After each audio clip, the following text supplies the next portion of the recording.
So I hope the screen is visible and the voice is audible. If yes, so just put a message in the chat box so that we can begin with the class. Do it fast.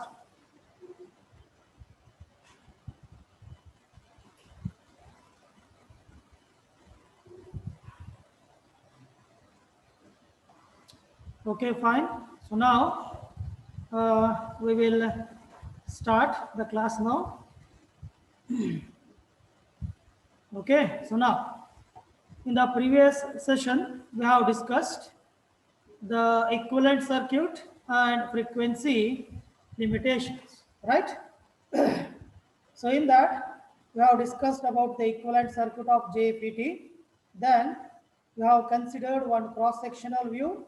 Based on that, using the symbol of JFET, we have drawn the equivalent or the small signal equivalent circuit of a JFET, right?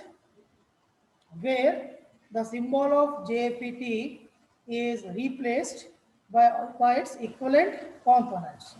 So like at the input side, the input voltage is replaced by VGS dash, input diffusion resistance by RGS, and the internal capacitance by CGS.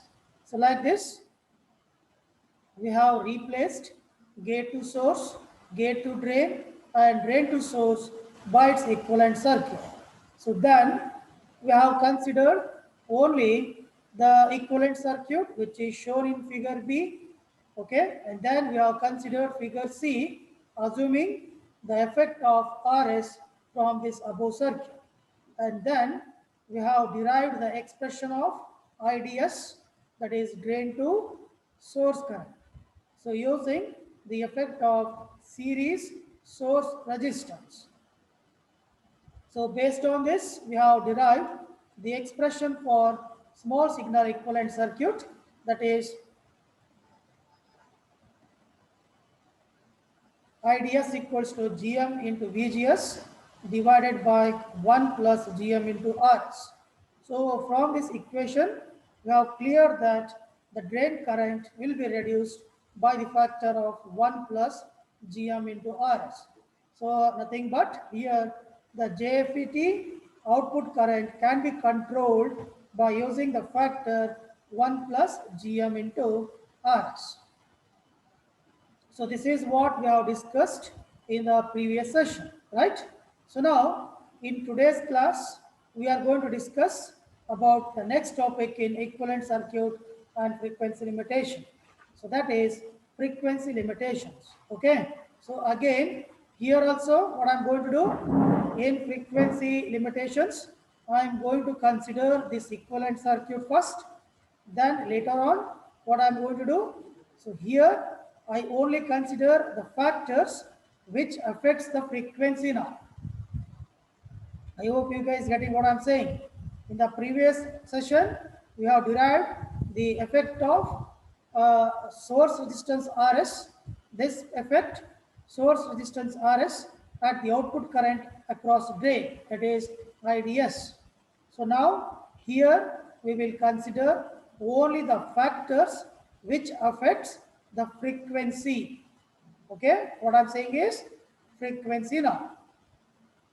So now here the components which affects the frequency are the capacitors are first. So that's why here from this equivalent circuit I only consider capacitors and the input voltage because we need an input voltage. Only these are the factors I'm going to consider, and I will draw the equivalent circuit using this current source also. So then I will neglect or ignore the resistors which are connected in this circuit. Okay, because now in the above topic, what we need to consider is the frequency limitation factors.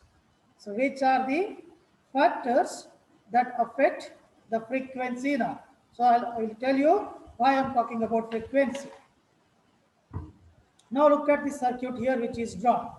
So here the name of the concept itself, frequency limitation factor and cutoff frequency of JFET, means Now, with respect to JFET, we are going to discuss which are the factors that limit the frequency first, and then what will be the cutoff frequency of JFET so that we can overcome those limitation factors. I will repeat the same thing. What we are going to discuss, the factors which affects the frequency, which are the factors that limits the frequency of this input voltage VGS, and then so what will be the cutoff frequency of JFET so that it will not or it will remove the limitation factors for the frequency of JFET. Okay, that is what we are going to do in discussion, and we derive the expression which gives us that this is the frequency where we can use to overcome the limitation factors.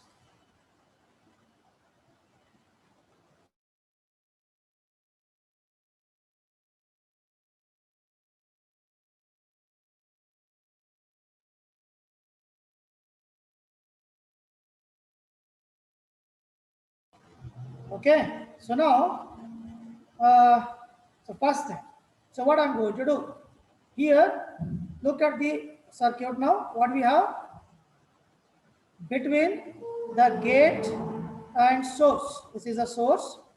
Between the gate and source, we have considered the voltage called as VGS because it is connected between gate and source. This is called as input voltage. So from the input voltage, we will also get the input current. So I of I is nothing but the input current, where A is the node. So I am going to use this node when we move on to the derivation. And then I am considering the factors which limits the frequency. Those factors are nothing but, first they are the capacitors. One is connected between the gate and source, another one connected between the gate and drain. Okay, and then there is a current source here which flows the current IDS from drain to source. So now this is the equivalent circuit which I am going to use to derive the expression for the frequency to overcome the limitation factors. So now, so what are the limitation factors for the JFET?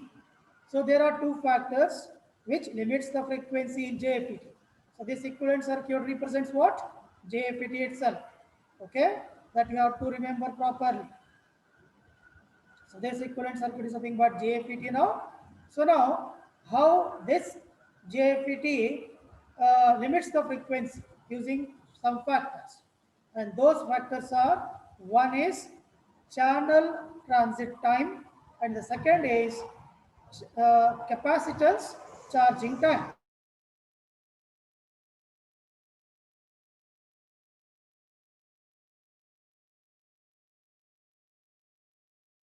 Okay, so sorry because of there is a noise here. So there are two factors which I'm going to discuss. They are, one is channel transit time and the second is capacitor charging time. So these are the two factors which limits the frequency. So now how these two factors will affect the frequency of input. So first thing, we know that VGS is the input. So therefore, here I call VGS is nothing but what? The input voltage Vn. Both are same here. So here the input voltage VGS or Vn is nothing but in terms of AC signal. Okay, we know that. I hope you guys studied already this. Vm into sine omega t. Right? I hope you guys remember this. Okay. So here if VGS is a AC signal, so this is becomes Vin, where Vin is nothing but Vm sine omega t. What is omega here? Omega is nothing but 2 pi f. Right? So now this is the frequency of input VGS now, which will be limited by factors, okay, which are channel transit time and capacitance charging time. Now we have to remove those two limitation factors of this frequency of VGS, okay, to overcome this problem. So now we'll move on to that. So how this frequency can be overcome by the limitation factors. Now we move on to this now. So here, as I said, there are two factors that limits the frequency, that is channel transit and capacitance charging time. So now, what is this channel transit time? So in channel transit time, if we assume that L is the length of the channel, okay, which carries the electrons or holes, depends upon the channel, traveling at the saturation velocity Vs, then the channel transit time, it is denoted by tau of t, is given by tau of t equals to L by Vs. Now, how I got this? So here I will show you what is the meaning of this sentence. So here, as we know that in the discussion of construction and operation, we have discussed the N channel JFET, where it has two P layers. P layers here, there is one N channel here, and these are the metallic contacts which we have discussed. So this is drain, this is source. Between them, there is a gate terminal like this. Right? So now, why call this as a channel if I consider electrons are present here? So now, what is the channel transit time now? The channel transit time is nothing but, okay, here we assume that L is the channel length which carries the electrons or holes traveling at their saturation velocity Vs. Nothing but it is the ratio of length of the channel with respect to the velocity Vs. So now this is the channel now. This is the length of the channel. This is capital L. This is the L of the channel, where the velocity is nothing but the electrons moves with a particular acceleration or speed. So that I call it as the velocity of the carriers, either electrons or holes. That is depends on the channel which we have chosen. So now that is the length here of the channel, and electrons gives us the velocity which causes the current to flow through the channel.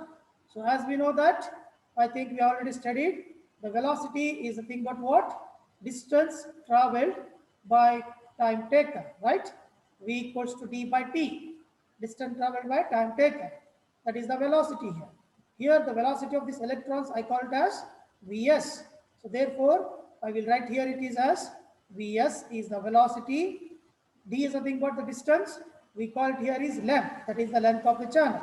That's why it is written as L, and divided by the time taken to travel, that is nothing but here the tau t, that is channel transit time, which is written here. So therefore, if I rearrange this equation, I will get tau t equals to L by Vs. I hope you guys got this. So this is nothing but channel transit time. Depends on length of the channel and the movement of charge carriers, either it is electrons or holes, where the velocity associated with those carriers, that defines the transit time of the channel. Okay, now how it will limit the frequency? So here, as we go on increasing the length, the speed of the electrons here, the velocity is inversely proportional to the time here. So in this, for the low frequency of the input VGS, for the low frequency of VGS, okay, this time will be more, okay, to travel the carriers. So thereby it reduces the current through the channel. So that's how it will limit the frequency of VGS. So this is the first factor. So this is how it will affect the frequency of VGS. That is how, based on the length and the velocity associated with the carriers. So like this, the channel transit time will limit the frequency of VGS when the frequency of VGS is lower frequency, because at lower frequency the length of the channel causes the charge carriers to move slower, thereby it reduces the speed of the current which flows through the channel. The same thing is given here. If the channel length is 1 micrometer and the velocity is 1 into 10 raised to minus 1 milli per second, then the channel transit time is given by tau t equals to 1 into 10 raised to minus 6 divided by 1 into 10 raised to minus 4. Why minus 4? This is milli here, into 10 raised to minus 1 is there. So this becomes 10 raised to minus 4. So if I solve this, we will get it as 0.1 picoseconds. That is 10 raised to minus 12 seconds. So this much of time is taken for the electrons to flow through the channel, thereby it reduces the drain to source current. So this occurs only when, okay, there is a low frequency in the channel. So, but this can be overcome when we operate the N-channel JFET for a particular cutoff frequency. For a particular cutoff frequency, like if I choose the cutoff frequency which is greater than 100 hertz. So if I choose such frequency, then we can say that the effect of channel transit time can be overcome or can be ignored. Okay, if I choose a frequency which is at least 100 or greater than 100 of input voltage VGS. Okay, so this is how the channel transit time will affect the frequency of VGS, and then it can be overcome by you choosing a particular cutoff frequency. So this is about channel transit time. Similarly, I have to discuss now the another factor which is nothing but capacitance charging time. Now, how this charging time will affect the frequency, and for what frequency it will limit the frequency of VGS. That is what we are going to discuss now. So first thing, if you guys understood the channel transit time, okay, so here I have to reply in the chat box as yes. If you want to repeat the same thing, I will do it again. Do it first, understood, put as yes. If you want to repeat, I will do the same thing again.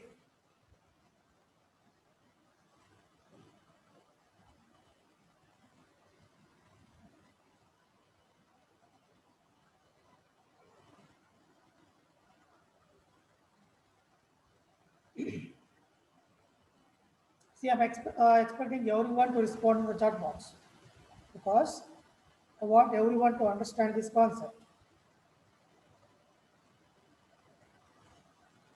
Okay, fine. So everyone responded as yes. So therefore, so now I will move on to the next in that is another factor which is nothing but capacitance charging time. So now we'll move on to that part. So now what I'm going to do in this topic.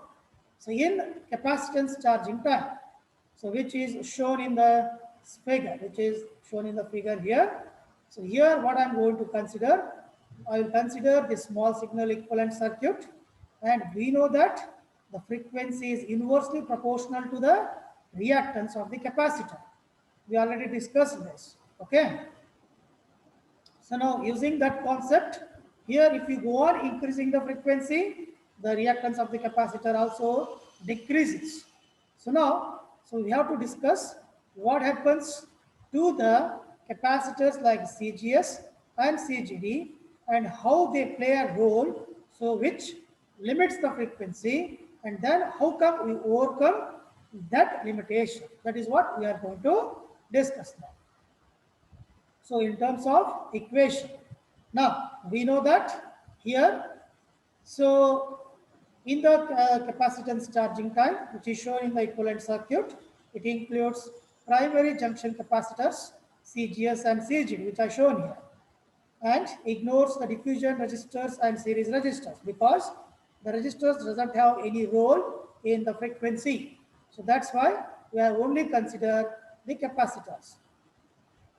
In that, the drain to source capacitor is removed because it has no role in the frequency limitation because it is very, very small. That's why it is neglected.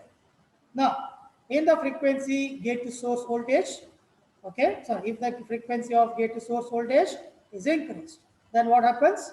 The reactance of the capacitors like CGS and CGD is decreases. How it decreases?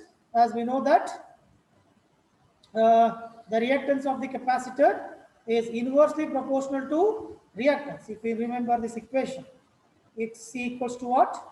1 by J, okay, 2 pi FC, right? I've already discussed this one. So if F is the frequency, Xc is the reactance of capacitor. They are inversely proportional. If the frequency of VGS F is increased, then the reactance decreases. So now to determine the charging time or the capacitance charging time, okay.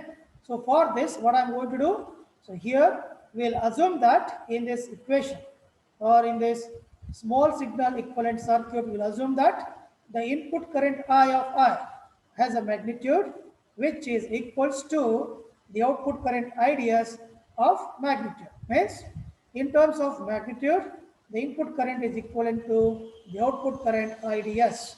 Okay. Now using this concept, what I am going to do, I will derive the expression for the limitation factor which affects the frequency in terms of capacitor. Now, how to do that? So what I will do first.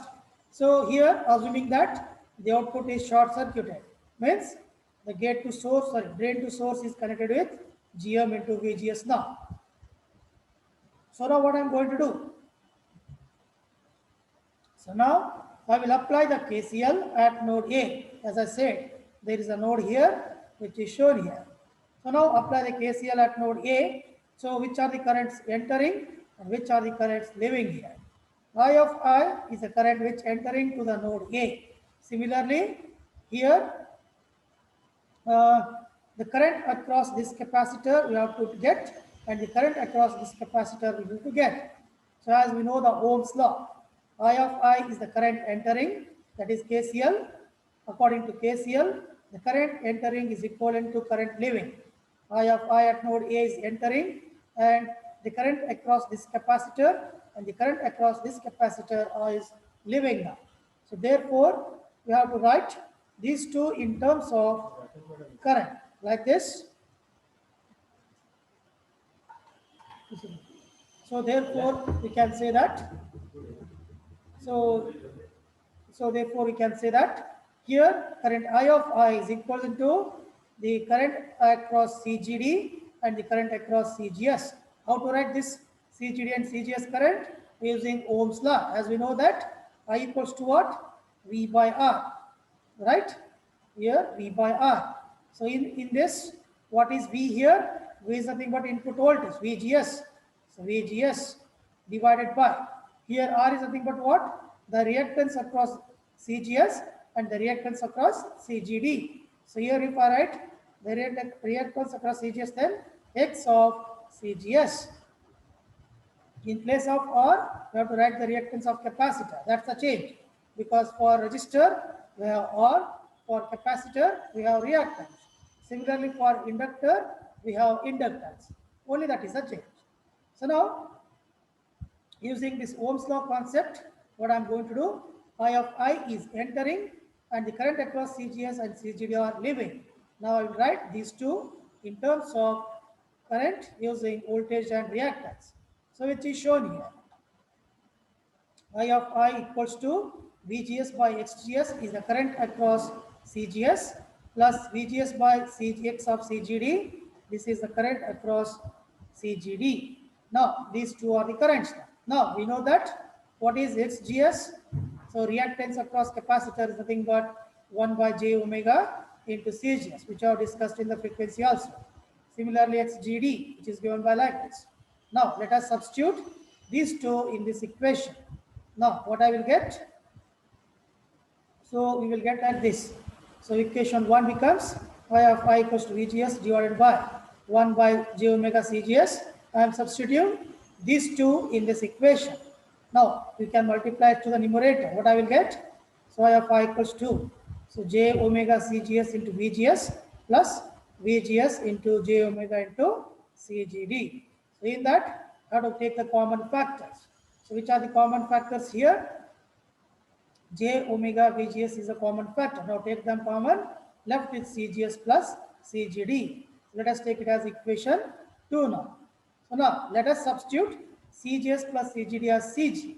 So CG is the total capacitance which limits the frequency of current, okay, or frequency of input voltage. Okay, so now therefore we can write equation 2 as, so I of I equals to j omega VGS into CG. Now here we know that, so j is the factor or it's a complex term, so you have to ignore this complex term by considering the modulus.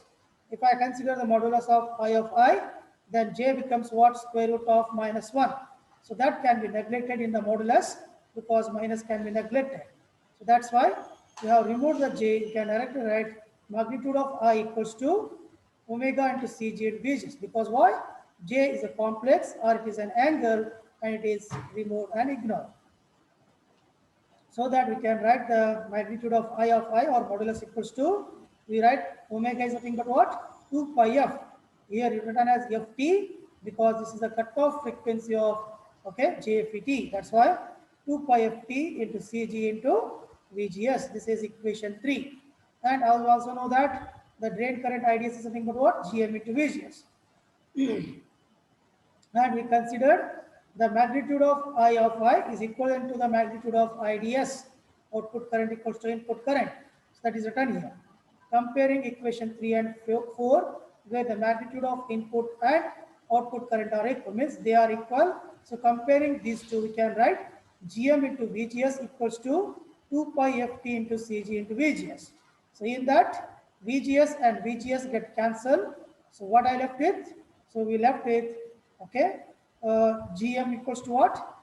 2 pi FT into CG, because these two are cancelled because we have considered I of I equals to IDS. So therefore we can write GM equals to what? 2 pi FT into CG. But what I need the formula for the cutoff frequency to overcome the limitation of capacitance charging time. So therefore we can rearrange this equation to get this one. So we will write this as Ft is nothing but the cutoff frequency of JFET, which is given by GM divided by 2 pi Cg. So this is the derivation which gives us to overcome the limitation factor of charging capacitance time. So now by selecting the transconductance and Cg value, we can overcome the frequency limitation factor. Okay. So now this is about the cutoff frequency which we have to select based on transconductance and Cg. Cg is nothing but what? This is the sum of CGS plus CGD. By considering these two factors, we can overcome the capacitance charging time limitation factor. Okay. So now, so based on this, we can also write here few equations based on the length and width of the channel also.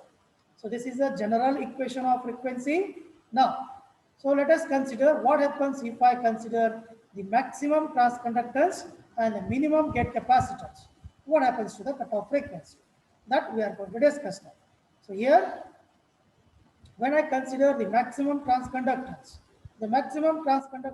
of the JFET always proportional to width of the channel and length of the channel into, okay, the maximum charge space width. I hope you guys already assumed the channel, which I shown again, which I showed there like this. So this is N channel JFET. This is the channel here, P type. Okay. So now this maximum transconductance depends on width of the channel. This is the width. Okay. This is the length of the channel, and this is nothing but what? The area or the maximum charge space, the space which is used to store the charges. So here, based on this, the maximum transconductance of the channel depends. Okay, because here the cutoff frequency of JFET depends on transconductance and CG. Now we have to check this. What happens if I consider the maximum transconductance, and what happens to the cutoff frequency if I consider the minimum gate capacitance or minimum capacitance? That is what we are going to discuss. So here the Gmax is nothing but directly proportional to W by L into A, where W width, L length, and A is the space charge or charge space width. If I remove the proportionality constant, what I will get? We will get G max equals to E into mu n. This is mu into n into ND WA by L. So these three are proportionality constants. We might remove the proportional. So mu n is nothing but what? Mobility of electrons in the channel. N is nothing but what? Doping concentration of the channel. Okay? And E is nothing but what? The electron charge, means the charge of each electron, which is 1.6 into 10 raised to minus 19. Okay? So now, if I remove the proportional constant, we get this one. So this is maximum transconductance. Similarly, if I consider the minimum capacitance Cg, which is shown here. Here it is shown Cg is the minimum capacitance which is given by Cg is proportional to width, length, and space charge of the channel. So if I remove the proportionality constant, we will get Cg equals to Es. These two are the proportional constants, WL by A.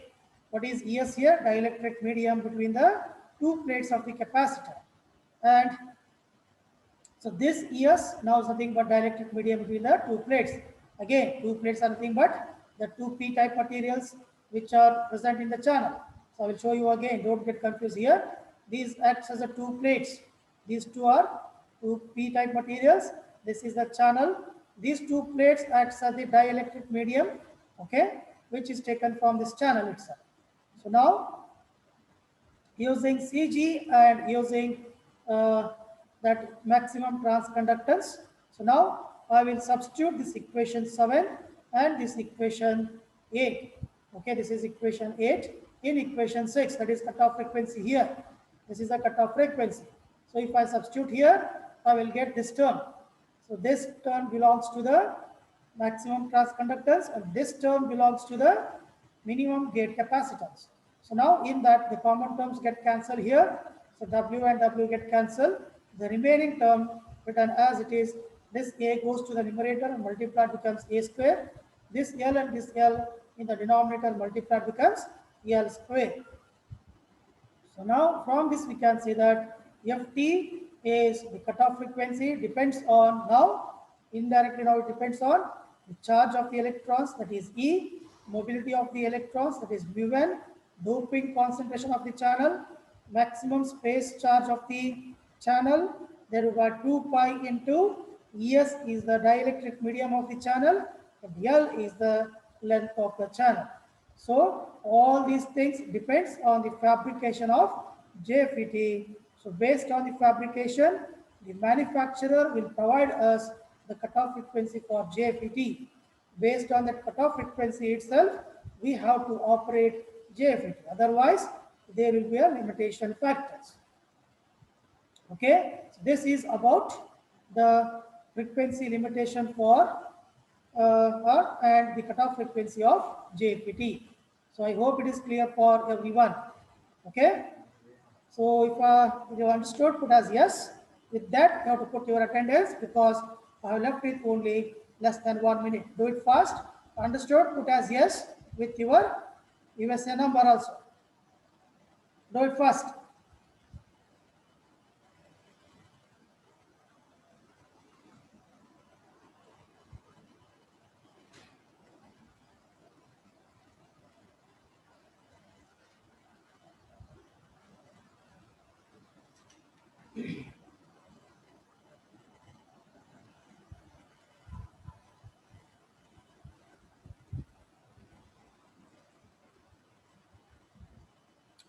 Okay, fine.